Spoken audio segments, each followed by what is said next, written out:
Ani baale. Ani baale atoo eenyu kan keetis baruun fedhaatis kan keenaaf himee eenyu masiin jedha.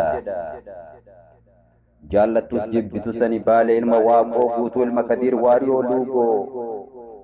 Ilma roobaa hin tukkoo ilma Huseen waaqoo kadhattee dhiirra naaftanyaan sodaa jiraabatte. Ani baale dhiira naaftanyaan qubaan tuquu hin dandeenye. Keetis naaf himi akkas hin dhageenye. Ani baale ilma Huseen Bunee ka daraara Mahmud Bunee ka daraara jarreen diina goote daaraa. Meekeetis naaf himi dubbiseen bira darbaa. Ani baale ilma Hajjaatam Saaddoo dhiira garaa garbaa. Dhiira diinni argine kan icciitiin darbine ani ilma Hajjaatam Saaddooti dhiira garaa hallayyaa dhiira icciitii dhoksuuf garatti nyaatte xalayaa.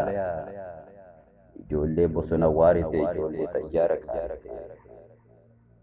Kan kees baruun barbaada hin fedhu waan birii. Ani baale ijoollee dhoombirii ilmaan warra dhoombirii ilmaan aliyyii cirrii keetis barachuun qaba. Naaf himi sirrii.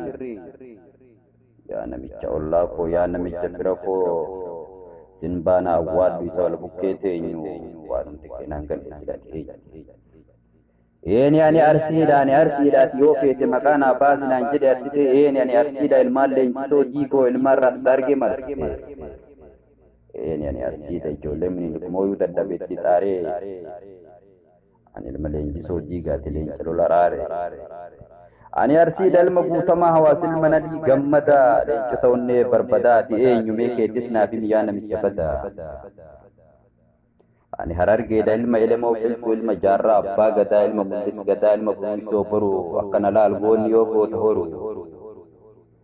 Ani harargeedha ilma aneessoo waaree ilma caalaa irreessaa ilma sheekulluqaa. Ani harargeedha ilma ahmad taqiiti yoo seenaa qabaate keetti salnaaf baasi dhaqiiti. Walirraa dhalanii ijaa fi gurra foonii fi kadhoodha. Ani walloodha ijoollee diinuu dadhabe hawwee. Ani walloodha ijoollee qabni sodaa qawwee. Walloo yaa biyya dheeraa ijoollee onnee sibiilaa. Walloo dhiyoom takkaa goota dhabdii hanga har'aa diina yaabbee harkaa qabdi. Sitti bareeraati seenaa wayituun qabdu ati ilma badiiti. Ani shawaadha ilma laggasaa wageeti.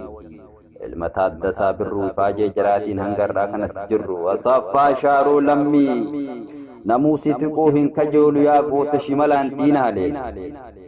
Yaa namicha nana mee keessas fidi haa ilaalu. Ani ilma asaffaati kan shimalli isaa kilaashiif birna of caalu.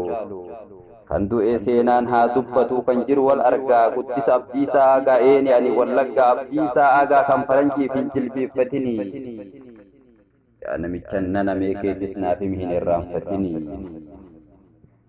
Maalummaa kee bareen jira yoo naaf himuu baattes sirraan qabu dhimma. Jimmaa naan jedhi. Ani jimma waan feete naan jedhi sirraan qabu aarii. Ani jimma abbaa jifaarii. Ani booranaa fi guji dhiisinaaf hin himini sirraan qabu hujii. Wallagga harargee jimma baale kan naan jettu. Horree baay'anne malee madda takkaaf maddine booranaa fi baareen. Yoo horree baay'annee taanis bakka walirraa dhalanne lafeen teenya takka. Nuti fooniif dhiiga walitti aannan afaanii. Yaa namicha namaaf nu qoodda lafaan. Walirraa baane walirraa horre gaafa rakkoo yoom takka adda gorre. Gaafa harargeen dhiigee Wallaggaa fi jimma baalee Arsii Walloo Shawaa kunkunfataa. Onnee dhukkubsataa foon isaa dhukkuba garattu dubbata. Gaafa alagaa mala nutti baasee nutti dhahe dhundhuma keessatti dhama'aa garatu gunguma. Yaa namicha namaaf summii harcaafta maaliif kutaaf gandaan addaan nu babaafta. Nuti tokko malee yoomuu laman taanu si fakkaate malee nuti addan baanu. Afaan kan kee damma kan nama maraati. Oromoo hin taatu ati abbaa garaati. Dhimma Oromoo keessa maalitti naqee. Gaafa Oromoon du'e kan dhuydan naraqee mallaqaan bitamee mala nutti baafta. Osoo keenya taate gaafa Oromoon du'u garaa si laalata. Addaan nu fageessuuf nu godhuuf garaaf duyda. Osoo mormi keenya muramu filattee duyda. Oromoo jetta malee Oromoo sin dhalchine. Ati waan keenya miti ofirraa si galchine. Aadaa keenya uffatta afaan keenya dubbata ofii nu qabdu naatu. Yaa namicha bitamaa maaf nu gidduu hin baatu. Guddaa keenya xiqqeessaa hayyuu keenya abaatu. Lafaaf lafeen Oromoo sin haa waraanu.